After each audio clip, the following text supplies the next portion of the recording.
Majjhima Nikaya, Sutta number 58, Abhayarājakumāra Sutta, to Prince Abhaya. Thus have I heard. On one occasion the Blessed One was living at Rajagha in the bamboo grove, the squirrel's sanctuary. Then Prince Abhaya went to the Nigānta and after paying homage to him, sat down at one side. Thereupon the Nigānta said to him, "Come, Prince, refute the recluse Gautama's doctrine, and a good report of you will be spread to this effect. Prince Abhaya has refuted the doctrine of the recluse Gautama, who is so powerful and mighty." "But how, Venerable Sir, shall I refute his doctrine?" "Come, Prince, go to the recluse Gautama and say, 'Venerable Sir, would the Tathagata utter speech that would be unwelcome and disagreeable to others?' If the recluse Gautama, on being asked thus, answers, 'The Tathagata, Prince, would utter speech that would be unwelcome and disagreeable to others,' then say to him, 'Then, Venerable Sir, what is the difference between you and an ordinary person? For an ordinary person also would utter speech that would be unwelcome and disagreeable to others. But if the recluse Gautama, on being asked thus, answers, 'The Tathagata, Prince, would not utter speech that would be unwelcome and disagreeable to others,' then say to him, 'Then, Venerable Sir, why have you declared of Devadatta? Devadatta is destined for the states of deprivation. Devadatta is destined for hell. Devadatta will remain in hell for the eon.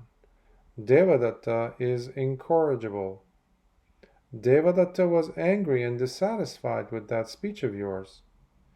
When the recluse Gautama is posed this two-horned question by you, he will not be able either to gulp it down or to throw it up. If an iron spike were stuck in a man's throat, he would not be able either to gulp it down or to throw it up. So too, Prince, when the recluse Gautama is posed this two-horned question by you, he will not be able either to gulp it down or to throw it up." "Yes, Venerable Sir," Prince Abhaya replied. Then he rose from his seat, and after paying homage to the Nigānta, keeping him on his right, he left and went to the Blessed One. After paying homage to the Blessed One, he sat down at one side, looked at the sun, and thought, "It is too late today to refute the Blessed One's doctrine. I shall refute the Blessed One's doctrine in my own house tomorrow." Then he said to the Blessed One, "Venerable Sir, let the Blessed One with 3 others consent to accept tomorrow's meal from me." The Blessed One consented in silence. Then, knowing that the Blessed One had consented, Prince Abhaya rose from his seat, and after paying homage to him, keeping him on his right, he departed. Then, when the night had ended, it being morning, the Blessed One dressed, and taking his bowl and outer robe, he went to Prince Abhaya's house, and sat down on the seat made ready. Then, with his own hands, Prince Abhaya served and satisfied the Blessed One with various kinds of good food. When the Blessed One had eaten and had withdrawn his hand from the bowl, Prince Abhaya took a low seat, sat down at one side, and said to the Blessed One, "Venerable Sir, would a Tathagata utter such speech as would be unwholesome and disagreeable to others?" "There is no one-sided answer to that, Prince." "Then, Venerable Sir, the Nigāntas have lost in this." "Why do you say this, Prince?"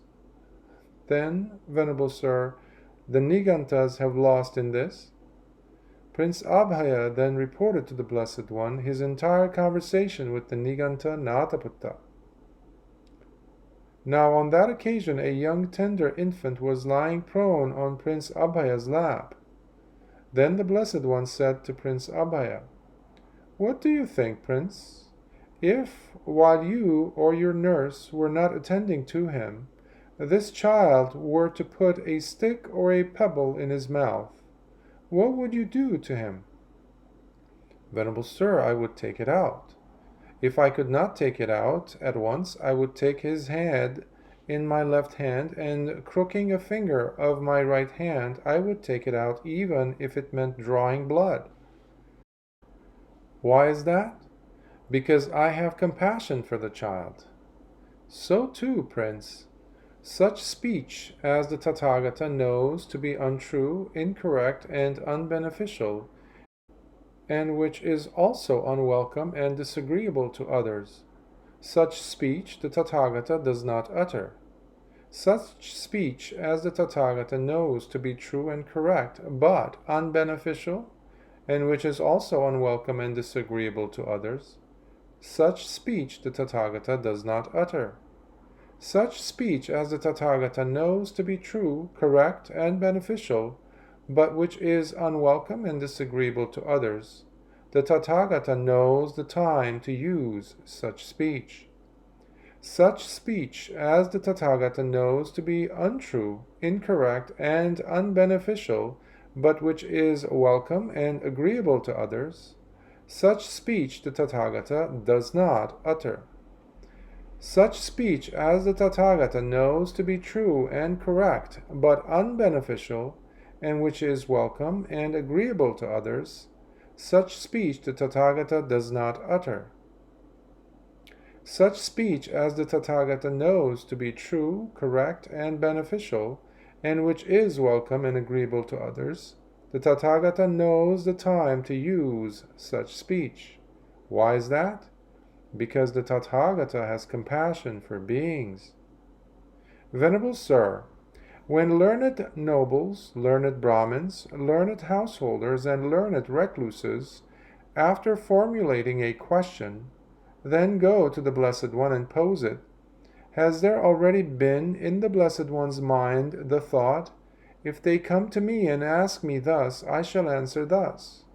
Or does that answer occur to the Tathagata on the spot? As to that, Prince, I shall ask you a question in return. Answer it as you choose. What do you think, Prince? Are you skilled in the parts of a chariot? Yes, Venerable Sir, I am. What do you think, Prince? When people come to you and ask, "What is the name of this part of the chariot?" has there already been in your mind the thought, "If they come to me and ask me thus, I shall answer them thus"? Or does that answer occur to you on the spot? Venerable Sir, I am well known as a charioteer, skilled in the parts of a chariot. All the parts of a chariot are well known to me. That answer would occur to me on the spot. So too, Prince, when learned nobles, learned Brahmins, learned householders, and learned recluses, after formulating a question, then come to the Tathagata and pose it, the answer occurs to the Tathagata on the spot. Why is that? That element of things has been fully penetrated by the Tathagata, through the full penetration of which the answer occurs to the Tathagata on the spot. When this was said, Prince Abhaya said, "Magnificent, Venerable Sir, magnificent." Master Gautama has made the Dhamma clear in many ways, as though he were turning upright what had been overthrown, revealing what was hidden, showing the way to one who was lost, or holding up a lamp in the dark for those with eyesight to see. I go to Master Gautama for refuge, and to the Dhamma, and to the Sangha of bhikkhus. From today, let the Blessed One remember me as a lay follower who has gone to him for refuge, for life.